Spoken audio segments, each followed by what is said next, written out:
just want to be clear here to our audience that this is happening as we speak, and I'm looking at my email. A source close to Donald Trump with direct knowledge of the president-elect's thinking confirms the meeting with former Governor Mitt Romney on Sunday is to discuss the position of Secretary of State. Again, that's from one source close to Donald Trump with direct knowledge of the president-elect's thinking, saying that this would happen, that the discussion, anyway, would happen on Sunday. As we have Hallie Jackson come to the set, but she's not quite wired up yet. This is, I believe, your reporting, yes? Is this your reporting? This is reporting for NBC News from some folks who have direct knowledge of this particular source. So I just want to couch that a little bit. By the way, we have a big team, thank goodness, right? We have a big team and of reporters. And it's not just us. I mean, there's a whole host of people behind the scenes who have great relationships with good sources. So I got sent down to the studio here to sort of talk about this. So tell me what we know other than what I just said, that what a source is saying. Well, frankly, that we know the meeting is happening based on sources both close to Governor Romney and elsewhere, that this meeting is going to be happening apparently on Sunday, according to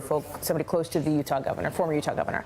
We also know from this source with direct knowledge that he is being considered now for the position of Secretary of State. I caught a little bit of this as I was walking into the studio, the discussion with Katie here, so apologies if I'm being repetitive, but it is a very interesting move given that you are seeing these names being floated, being put out there for potential, and they are people who were very vocal against Donald Trump. Let us not forget how much of a leader Mitt Romney was in the Never Trump movement. He was the guy that for months people were like, you should run for president. I looked up a couple quotes this afternoon. In his speech back in March, he called Trump very, very not smart, quote. Right. Called him dishonest. I mean, remember that speech? It went on for a good hour. He gave a speech about Donald Trump and how he was not qualified for the nomination, let alone the presidency. And so, but remember, it went both ways. The president-elect was no fan of Mitt Romney for a long time, would bring him up at his rallies, would bring him up in conversation. It's a cautionary tale. Correct, of what could happen if you didn't back, Donald Trump. Right. So,